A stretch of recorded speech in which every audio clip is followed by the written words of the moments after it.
Hey guys, Mr. Bowman here. Short video on how to calculate the little probability and the number of trials in inverse binomial questions. And we're using the graphics calculator and the solver function to help us with these questions.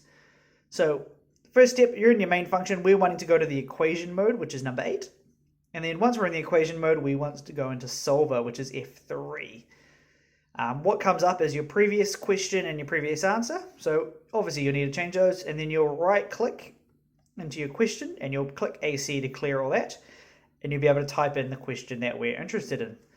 So that's 0.851. Shift dot is equals. So shift dot, you can see that the yellow equal sign down there, that is equal to open bracket 1 minus x close bracket to the power of 10, and the power sign is that little triangle up there. Oh, I've accidentally clicked 110. Let's get one of those ones, and that equals. So we're now going to click execute. So this isn't the answer yet. A lot of people just think, oh, that's the answer, sweet. You actually need to hit solve eventually, but the trick with these questions, make sure you change your existing x value to 0. So you right click into those, clear it, make it equal to 0, and we're going to go execute from there. So once you've got your equation, once you put in x equals 0, for some reason x equals 0 helps and it makes it work all the time, when we're done. And we can now actually click F6, which is solve. And if we zoom in, well, that's the probability from the video, 0.016 or 1.6%. Awesome.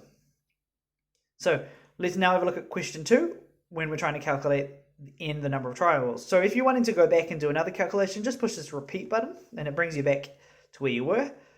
Then go up, just like the previous one. You need to right click into it.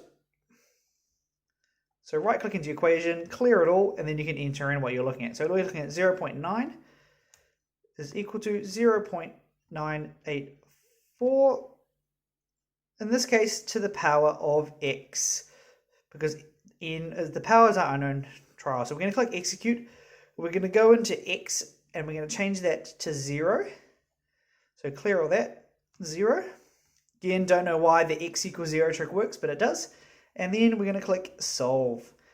And you remember in the video, we did get 6.53, and there's our answer. We ended up rounding that down to 6 to making sure that we had at least 90% not returning or having no broken eggs and 90% of the cartons. So hopefully you found this video on using the graphics calculator solver function to calculate inverse binomial questions where we're calculating the little probability or the number of trials. Okay guys, now let's get into heaps of questions.